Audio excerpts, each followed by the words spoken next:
Hello, welcome to my second video of my director rankings. Today I've gone with the magnificent, the genius. No, it's Rob Zombie. Man, he's so hard for me to rank. This is my final definitive ranking of Rob Zombie. I am probably never going to watch any of these movies ever again. This will be the last run through for me. I've ranked him a few times in my life. And, man, it's hard because I feel like he has the ability to do a really good movie. I just feel like all of his movies fall a little bit short. It freaking irritates me. I just want him to put out one that's just blows my mind, and I'm like, man, was that ever good? I don't think we ever will get one. It's too bad. Unless you love him, then you probably already have them. But I just wish that his movies were all just a little bit better than they are. And I own everything that he's directed. I have my ranking here because I have my first one is in a 3-pack, so I have to bring this one back a couple times. But let me just go ahead here. He's only directed 9. So in 9th place, it's from my 3-pack here. And the worst movie for me is 3 from Hell in last place. His newest one of the Firefly trilogy. This movie, it has things I don't mind. I will start off by saying I'll give all my rankings 2. I gave this one a 2 out of 5. It's my worst movie that he's done. So it's not horrible. At least he hasn't given me anything I consider just utter garbage. I find this watchable. This would have been my 3rd time watching 3 from Hell. And it has some good ideas. I like some of the beginning stuff where Baby is in prison and her getting out, and I like all that build up. But then the second half, when they get to Mexico and you're bringing in luchador wrestling gangsters, it's a little too silly. But I mean, it's hard to say that because the whole trilogy is really fucking silly when you think about it. It's not, doesn't take itself that seriously. So, I guess okay, start over here. I think that the thing I hate about it the most is that it feels like it's just completely unnecessary and shouldn't have been made. I think they should have just left it at the first 2 and not didn't go there with this. He should have directed a different movie and created something new or something. But they wrap it up, I guess, sort of, and give you some more Firefly family shit. But yeah, like I said, I'm not really going to keep it short on these. I'm not going to go into great detail on each movie. Just my ranking. It's a 2 out of 5. It's in 9th place. And then in 8th place, I have his animated movie. What is this one? The Haunted World of El Superbeasto. Sounds awesome on paper. And it's based on his comic book line. I don't think any of these have any, no digital codes, not these two so far. Yeah, this one I watched for the first time last night. Has a pretty stacked voice cast here. Like, it has everyone you've seen in all of his previous movies. Plus, they add in Rosario Dawson, Paul Giamatti. Like, there's some big names here, especially for voice actors. But this one is not for everybody. This is like porno cartoon. It's like cartoon porn. It's nothing but endless sexual innuendo jokes, tons of nudity. I will give it this. It had me laughing quite a bit. Like, there was multiple parts where I was laughing, but it isn't the kind of humor that everyone would love. Some people might just roll their eyes at it like, oh my god, what the hell am I watching? Like, this is garbage. But it just caught me off guard. I did not realize. I knew nothing about this one. As a matter of fact, I did my Rob Zombie ranking on Our Life in Horrors channel like couple months ago, and I didn't even include this movie because I didn't even know it existed. It was someone in the chat, I believe Rob was in the chat, and he brought up, oh, you guys haven't seen Haunted World of Elsa? And I was like, what the hell's that? So I looked into it when I got off the live stream and looked it up and then ordered it because I was like, geez, I did not know about this at all. And I am happy I grabbed it because I love completing. I'm a real completionist. Like, I don't know, there's just something about completing a set of something. And like up above where you can't see on my collection here, I just did Quentin Tarantino, so now he is in the very first row, ranked, and now I'm doing Rob Zombie. You can go beside him, and as I go through the directors, I can have them all completed and ranked as I go. That's my goal with all this. But yeah, listen, if you're into just crude ass humor, tons of nudity on animation, like animated nudity, just utter silliness, extreme male chauvinist stuff here. Like I'll give one scene. There's a scene where he's interviewing women to be in his new movie. Your main character here, he's like a luchador wrestler. Rob Zombie must love luchador wrestlers because he puts them in multiple movies. But he's interviewing women, and he starts out by saying, I'm not the kind of director that's looking for looks or anything. I'm all about what's on the inside. And then it brings up the first woman, and she's old.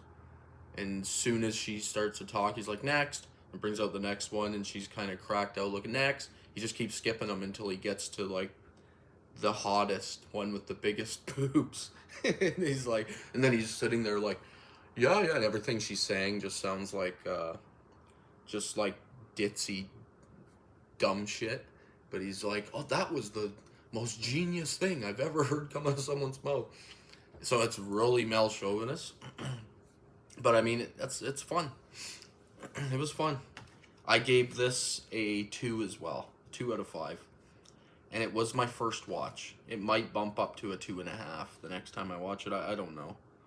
But I might not even watch it. Like, to be honest, this might be my final watch of Rob Zombie's movies. So yeah, that's my number 8. Number 7 is 31. This one for me had a lot of potential. I like what they're doing here. Like, I love all the killers they bring in. It's like a game show. They kidnap people and killers are after them. It's like Running Man. You could say it's a take on the Running Man with Arnold Schwarzenegger.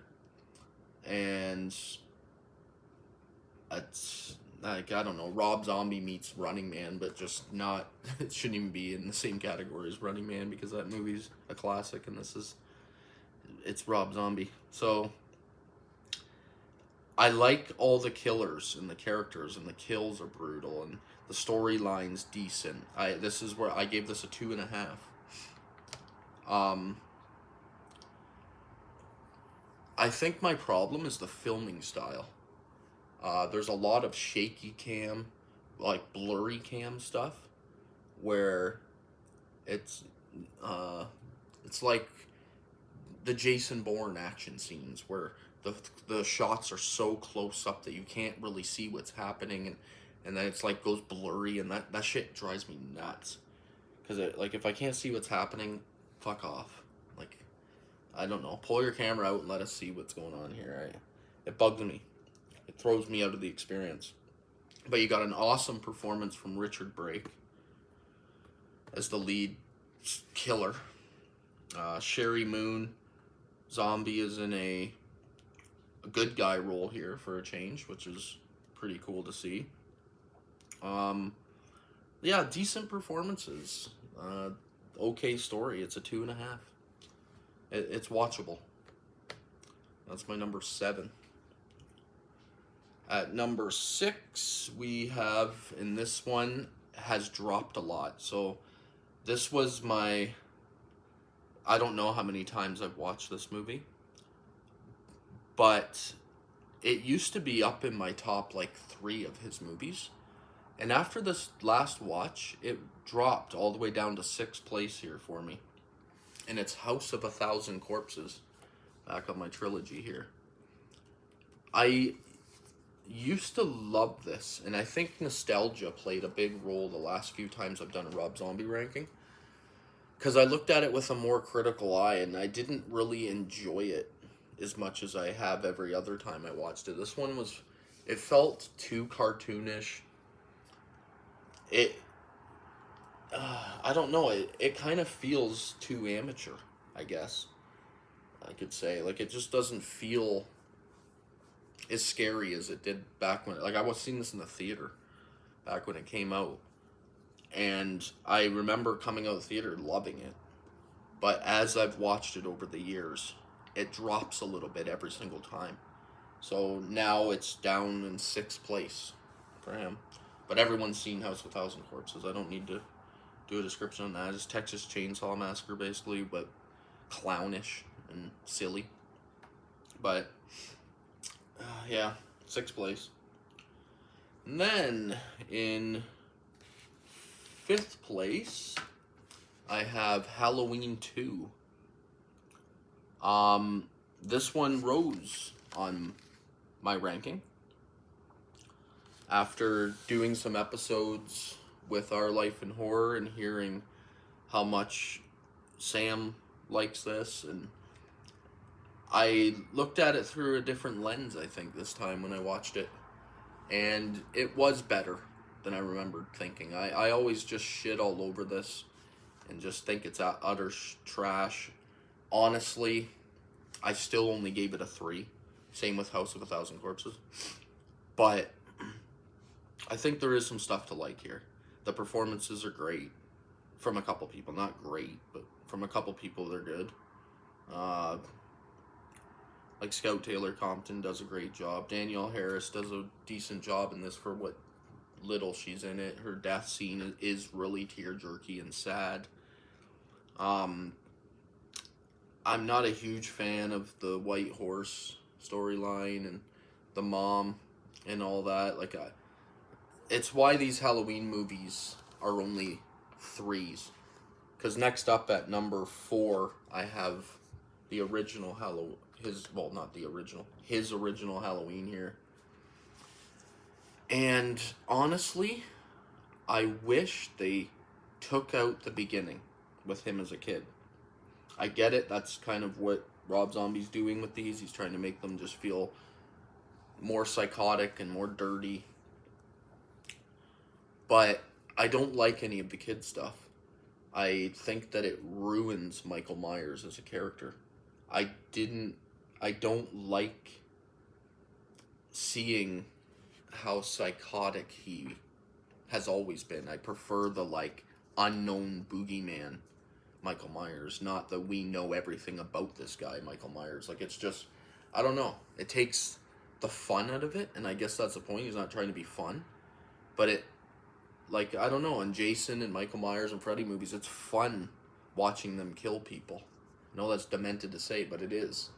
It's the fun part of those movies. This takes that out by showing you how sick and twisted and demented this kid is, and torturing animals and stuff. It's brutal, and it isn't for me, but it's still a 3. Like, I still find enjoyment out of it. Different take, I guess. That's what you gotta do when you're remaking these Halloween movies over and over and over and over again. But yeah, his original Halloween in 4th, Halloween 2 in 5th, and then this one came out of nowhere for me. I had watched this once before. It's The Munsters. This is his newest movie. I think this is newer than 3 from Hell. I don't know. It's one of his newest. So the first time I watched this, I honestly... Sorry, no digitals. I honestly thought that it was stupid. Like, I gave this like a half a star the first time I watched it. And I think I must have just been in a bad mood. Because I probably watched it last when I was doing an entire Rob Zombie watch through. And was just sick of him by that point. So I didn't care. Because this time I watched it, and I was laughing constantly. I found the jokes actually kind of well written, which is saying something for Rob Zombie. I don't find his movies to be very well written. I think that he could use some help in the writing department. I think if you got help in the writing department, I think that some of these movies would jump entire stars. But I gave this a 3.5, The Munsters. And I have no history with The Munsters. I've never seen the TV show. I know who they are. I know all their names and everything. I've never seen the movies. I just knew nothing of it. So, watching this, and I paid 100% attention to it, didn't lose interest. I actually didn't drop out at all. I just watched it from beginning to end. And I actually think that it's pretty well made. Like, the color palette he's using in this is really cool. The performances are all pretty solid and entertaining. Herman Munster is quite funny. Like, I was laughing out loud at a few of his jokes. And it's the kind of movie that you have to pay 100% attention to when you're watching it. And I think that might have been what happened to me the first time. And because it's my 3rd place now. And that's a huge jump. It was last place. It jumped from last to 3rd. And I just think it's his most well-written movie. A lot of work went into it and creativity. And it felt like he must love the Munsters. Obviously he does. And that's why it shows here, I think. But yeah, if you haven't seen the Munsters, give it a watch. But make sure you pay 100% attention all the time, because you'll miss one-liner jokes and build-ups and stuff, and jokes that happen later that you wouldn't get if you missed a couple parts in the earlier of the movie. So you need to... It's a real attention grabber. And then, 2nd place... this is The Devil's Rejects, the final movie in his trilogy here. Although I do have some problems with it, mostly dialogue problems and writing problems again, I gave this one a 3.5 as well. And I like the way this ends. I love the soundtrack. That's another thing with Rob Zombie. He's really good at picking music. It's not really scores. It's a soundtrack. He's picking songs. Classic rock, southern rock songs, obviously. And in this one, I love William Forsythe. That's his name, right? William Forsythe? I'm pretty sure it's William Forsythe's character. He's the sheriff's brother that's after them the entire time, Sheriff Wydell. But yeah, I like his storyline. I like that he's just lost it. He's just pissed and he wants to torture these people. And they try to portray him as kind of evil too, but I don't see that at all. Like, I think that this family is one of the sickest, most disgusting families to ever be portrayed in horror movies. Just like, just on how much they enjoy the torture and hurting of innocent people and stuff. They're just really fucking sick. So wanting to torture them back and make them feel the pain that they make so many people feel, it does not make you a bad guy. He's 100% a good guy. So when he gets killed, spoiler alert, it's actually kind of sad to me. And the first few times I watched it, I didn't even care. I was just like, oh yeah, psychopath gets killed, psycho cop. This time, I felt it more. And then, obviously, the Firefly family's finale here, excellent too. Played with Freebird as the background as they're riding towards the cops. I think that scene's really well done and excellent. Lot to love. The torture scene inside the hotel room can go a little bit too far, but I mean, you have to, because that's what these movies represent. But yeah, Devil's Rejects is number 2. And then this is my official, definitive number 1 of Rob Zombie. It's Lords of Salem. And like, even the quotes on the back says it's the best movie by director Rob Zombie. Like, it's just, it feels like his scariest. Like, this was him finally making an actual scary movie, his attempt at it. No humor, there's nothing funny in this.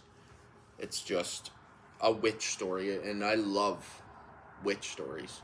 It's one of my favorite genres, actually. I think I'm fair. I think it's fair for me to say that now, that witch films are one of my favorite horror genres.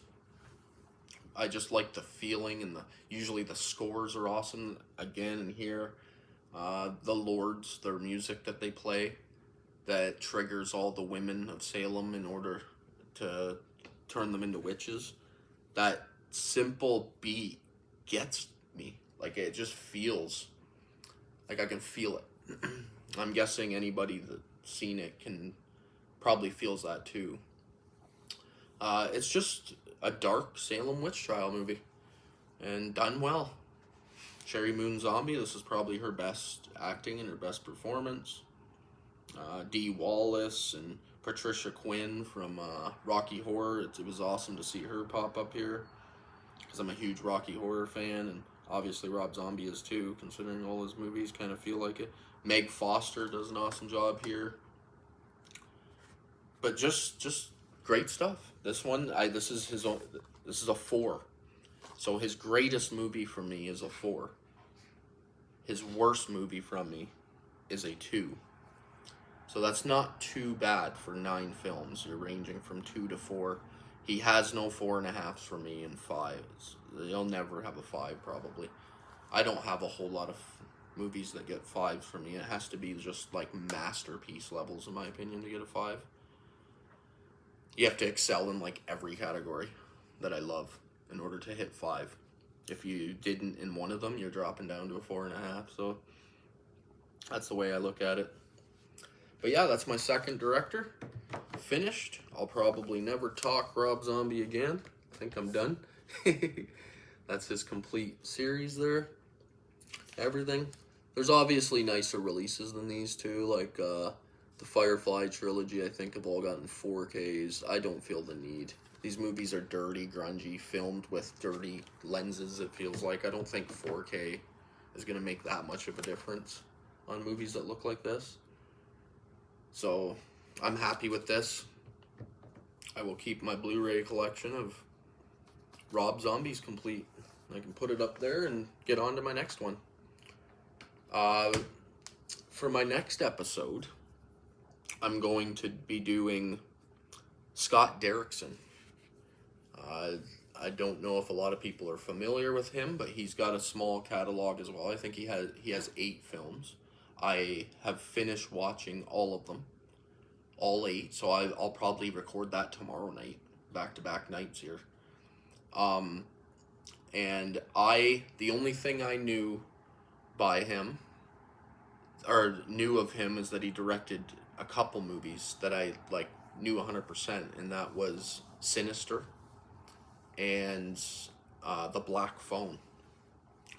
So when I've been looking through directors for the last 3 months and going through my collection and pulling out everything I have by them to see who I have completed. And the only criterion I use for this is that they have to have directed at least 5 movies. And he's at 8, so I watched them all. I had them all already. I didn't even have to buy one of them. So I watched them all and ranked them, and that'll be my next episode. I'm also working on Spielberg, but like I said in my last episode, he has 6 movies or something. I have them all, and I've been watching them, but that's a deep task. It's going to take me a bit, so I'm putting in some smaller directors that I can knock off in 2 days in between. And then after I do Spielberg, I'll probably start on my next huge director that has a massive catalog and do the same thing. Knock off some smaller directors in between. But yeah, thank you for watching. I hope you enjoy it. Feel free to comment your Rob Zombie ranking if you've seen them all. And yeah, argue it with me. I'll get on there and message you back right away. Thank you so much.